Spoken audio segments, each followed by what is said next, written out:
Salam Bapak Ibu Saudara, bagaimana kabar Bapak Ibu Saudara semuanya? Saya yakin dan percaya dan selalu berdoa kita tetap dalam perlindungan dan pemeliharaan Tuhan sampai selama-lamanya. Hari ini kita akan membahas satu tema yang cukup menarik Bapak Ibu Saudara. Ya, ingin sempurna, mungkinkah? Dalam hidup ini manusia ingin segala sesuatunya tampil sempurna. Segala hal yang dilakukan oleh manusia ingin kelihatan sempurna. Itu wajar Bapak Ibu Saudara. Bahkan dalam dunia media sosial kita melihat yang tua ingin kelihatan lebih muda. Yang muda ingin kelihatan lebih keren dan lebih menarik. Bahkan suara yang tidak baik bisa tampil dengan suara yang merdu. Itu dalam dunia maya, dalam dunia media sosial Bapak Ibu Saudara. Ya, manusia ingin memperlihatkan, menontonkan apa yang dilakukannya itu semuanya tampil menarik dan sempurna. Itu harapan manusia. Dan berbicara tentang kesempurnaan itu adalah memang milik Tuhan karena Dia adalah Sang Pencipta. Mari kita akan belajar tentang kesempurnaan ini Bapak Ibu Saudaraku. Kata Google, kata perfect artinya secara umum sempurna yang menunjukkan bahwa sesuatu mencapai standar keunggulan yang sangat tinggi. Sesuatu yang perfect artinya dianggap tanpa cacat atau kekurangan dan mencapai tingkat kesempurnaan yang tinggi. Itu kata Google Bapak Ibu Saudara. Jadi ada standar-standar dalam dunia ini manusia kepingin meraih lebih dan lebih lagi. Belum lagi kita ketemu dengan orang-orang yang memiliki karakter yang perfeksionis. Mereka dari awal sampai akhir bahkan pertengahan itu kalau bisa sempurna dan mendetail sekali ya Bapak Ibu Saudara. Ya itulah manusia. Manusia ingin segala sesuatunya tampil menarik dan sempurna. Dari zaman ke zaman manusia ingin tampil sempurna Bapak Saudaraku. Dan berbicara tentang manusia, orang berkata tidak ada manusia yang sempurna di dunia ini. Padahal kalau kita mau jujur, Tuhan menciptakan manusia itu sempurna adanya. Amin.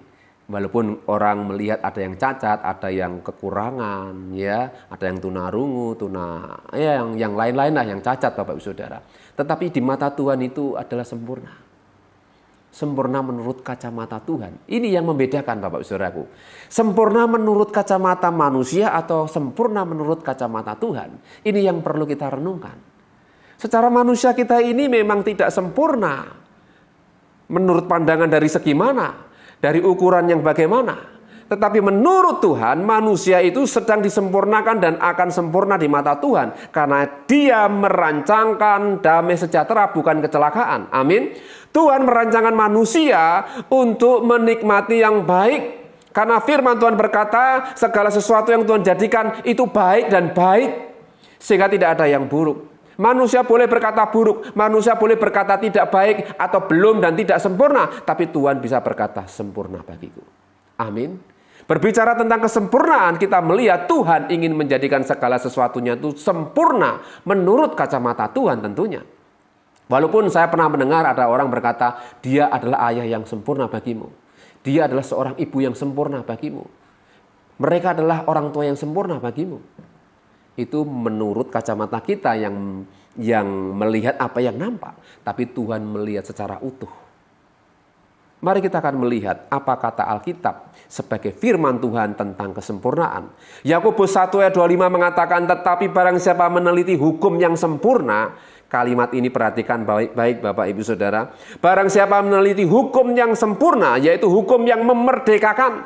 Hukum yang memerdekakan orang. Dan ia bertekun di dalamnya. Jadi bukan hanya mendengar untuk melupakan, tetapi sungguh-sungguh mendengar dan melakukan. Dikatakan sungguh-sungguh melakukannya, ia akan berbahagia oleh perbuatannya.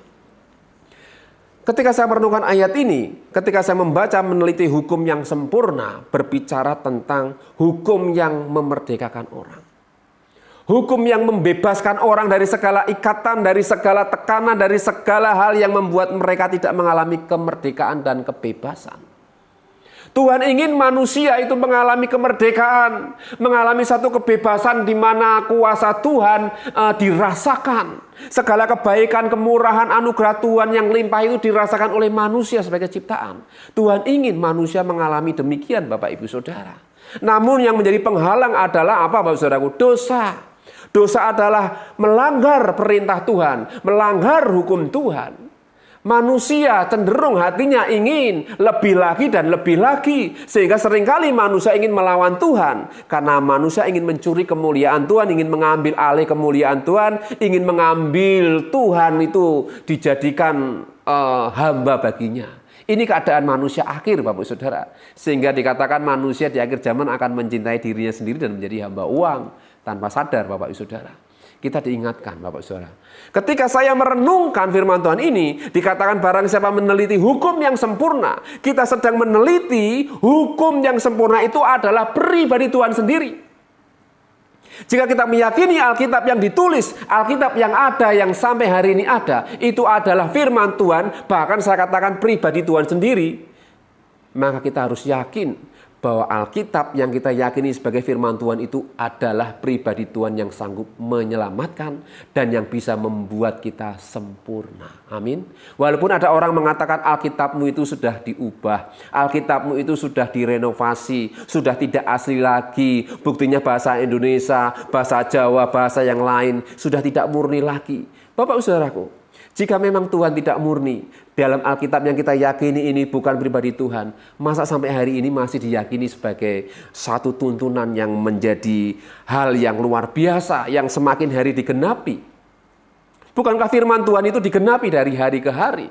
Ya, kita nanti akan melihat, ya di dalam Roma 9 ayat 28 dikatakan, sebab apa yang telah difirmankannya akan dilakukan Tuhan di atas bumi, sempurna dan segera. Kalimat ini perhatikan baik-baik Bapak Saudara. Apa yang telah difirmankannya, apa yang sudah diucapkannya dari zaman yang lampau, zaman dulu sampai hari ini, bahkan masa yang akan datang. Itu jika adalah pribadi Tuhan, tidak ada seorang pun yang bisa ngutik-ngutik, menggoyahkan tidak bisa. Ya, dalam hal ini dikatakan akan dilakukan Tuhan di atas bumi, itu berarti digenapi. Bahkan dikatakan sempurna dan segera. Kata sempurna dan segera ini harus kita perhatikan.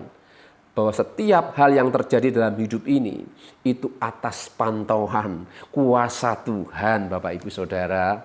Bahkan hidup kita yang pendek saja itu dipantau oleh Tuhan. Apalagi hidup yang luar biasa. Seluruh aspek hidup ini, alam semesta, itu semua dalam pantauan Tuhan, dalam rencana Tuhan. Dan kembali lagi, rancangan Tuhan adalah damai sejahtera, bukan kecelakaan. Ya, di sini yang pertama yang ingin saya tekankan bahwa Alkitab sebagai firman Tuhan, sebagai hukum yang kita teliti, itu adalah sempurna. Ya, oleh sebab itu hukum yang sempurna itu pasti memerdekakan. Bukan membuat orang semakin terperosok, bukan membuat orang semakin tidak enak hidupnya. Firman Tuhan itu semakin enak, membawa hidup kita ini semakin enak. Enak yang bagaimana? Enak menurut kacamata Tuhan tentunya, Bapak Ibu Saudara. Amin. Ya, bukankah lagu mengatakan bukankah hidup kita ini menurut kata Tuhan, bukan kata orang. Ya, jadi kita harus yakin dulu bahwa Alkitab firman Tuhan adalah hukum yang sempurna. Adalah perintah yang sempurna, bahkan lebih daripada itu. Alkitab adalah pribadi Tuhan sendiri. Masa ada orang yang mau mengubah Alkitab, mengubah pribadi Tuhan? Tidak mungkin, Bapak Ibu Saudaraku. Oleh sebab itu, mari kita yakini setiap firman yang keluar dari mulut Allah tidak akan pernah kembali sia-sia. Amin. Dan firman Tuhan pasti akan digenapi sempurna dan segera. Jadi dalam hal ini berbicara tentang kesempurnaan, mungkinkah? Mungkin, karena itu kata Tuhan.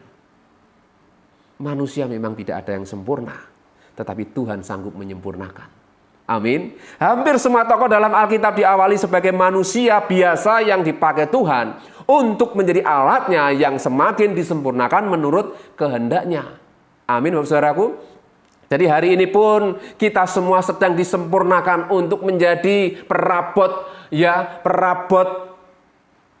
rumah Tuhan. Bukankah kelak kita akan bersama dengan Tuhan?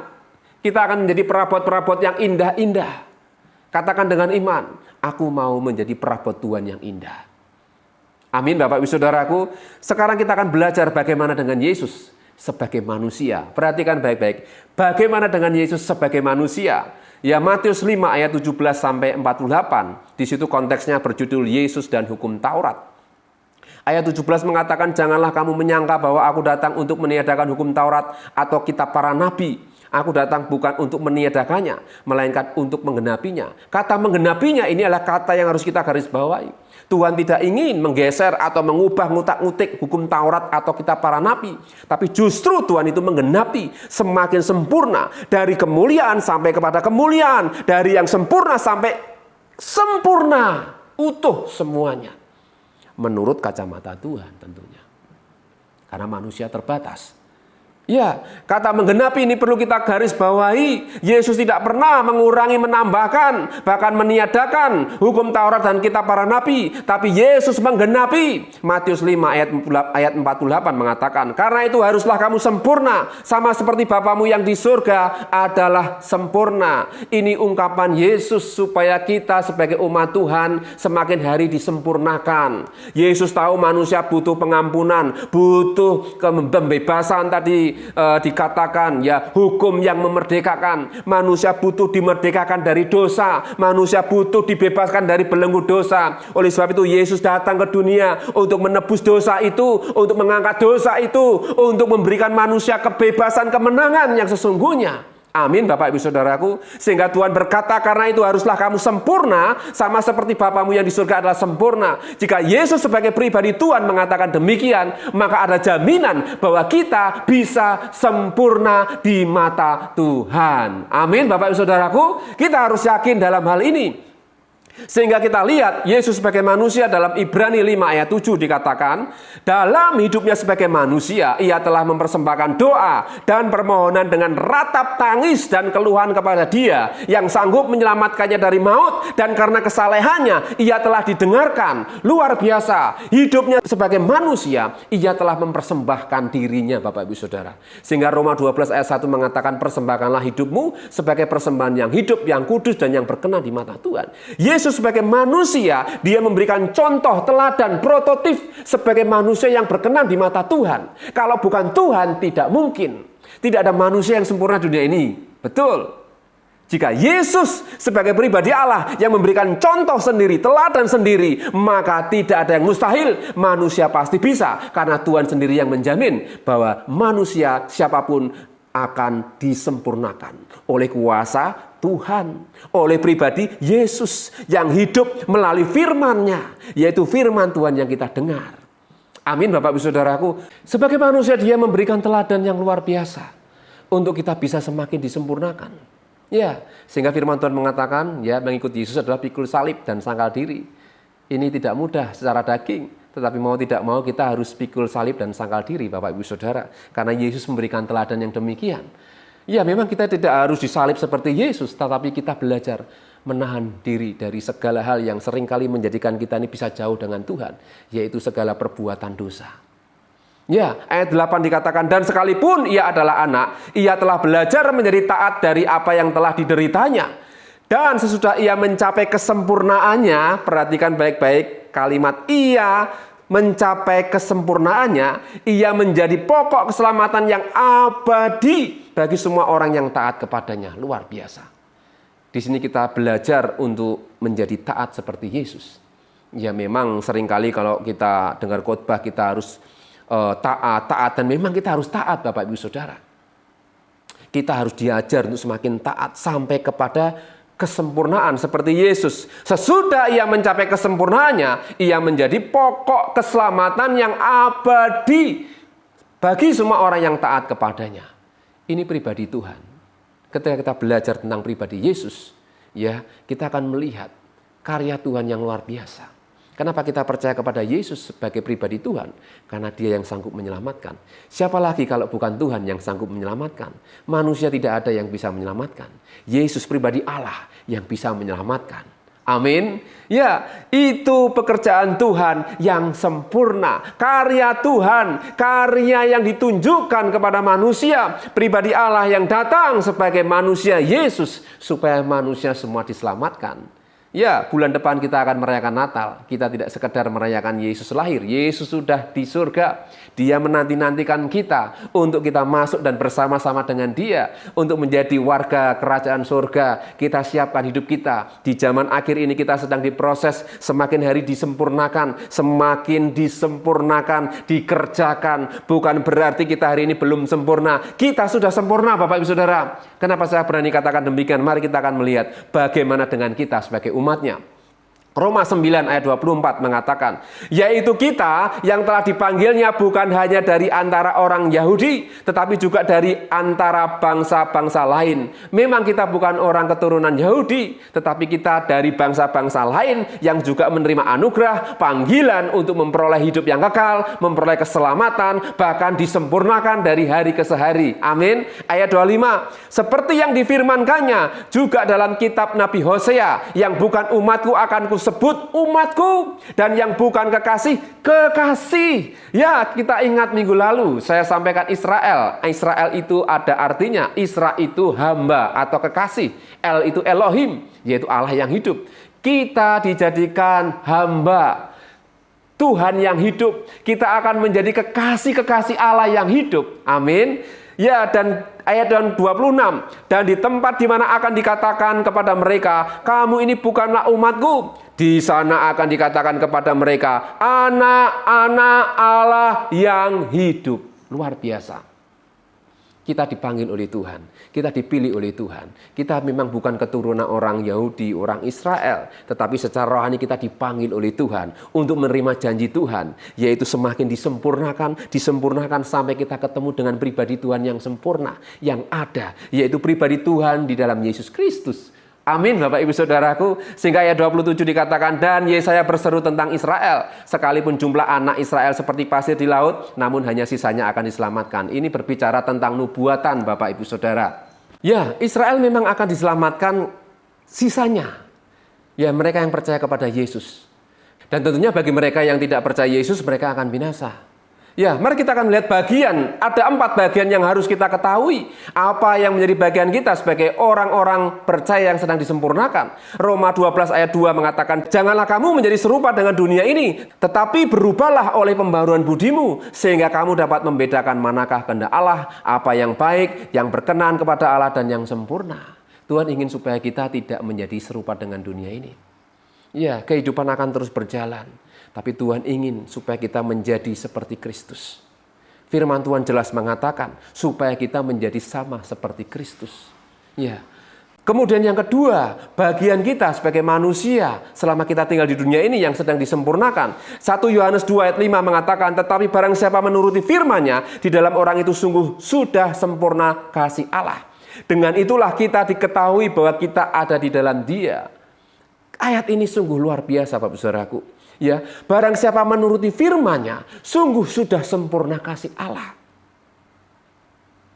Jadi jika kita hari ini terus hidup dalam firman, kasih Tuhan akan semakin disempurnakan dalam hidup kita. Bahkan dikatakan, dengan itulah kita ketahui bahwa kita ada di dalam Dia. Kita ada di dalam Dia. Amin, Bapak Ibu Saudaraku. Ketika kita menuruti firman Tuhan, sungguh sudah sempurna kasih Allah itu. Dan kita ada di dalam Tuhan. Luar biasa. Ya, itu yang kedua, Bapak Saudaraku. Sehingga ayat 6 ditegaskan, barang siapa mengatakan bahwa ia ada di dalam Dia, ia wajib hidup sama seperti Kristus telah hidup.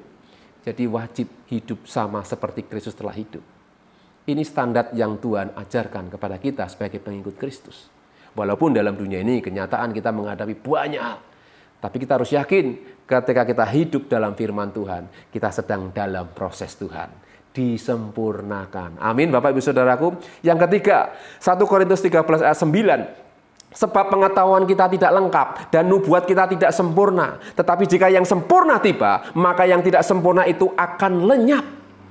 Ayat 12, karena sekarang kita melihat dalam cermin suatu gambaran yang samar-samar, tetapi nanti kita akan melihat muka dengan muka.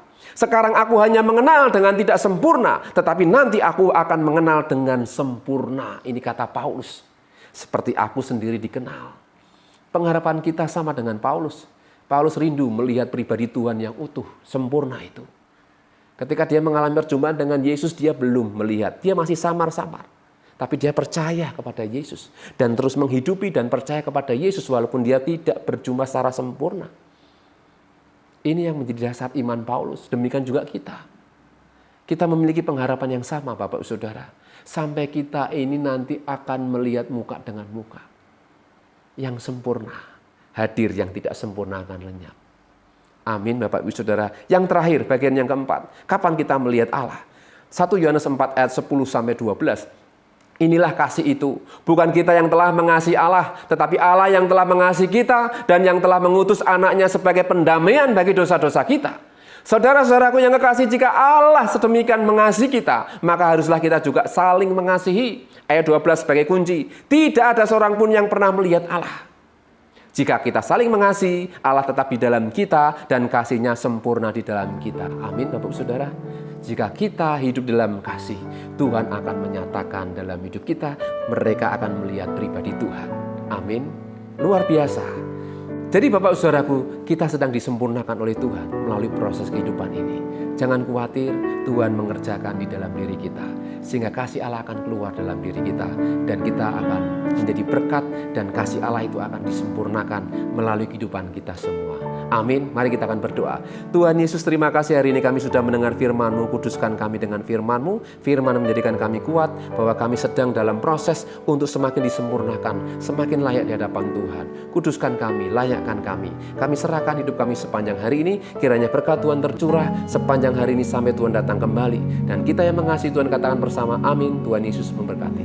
Hidupku menggenapi firman-Mu,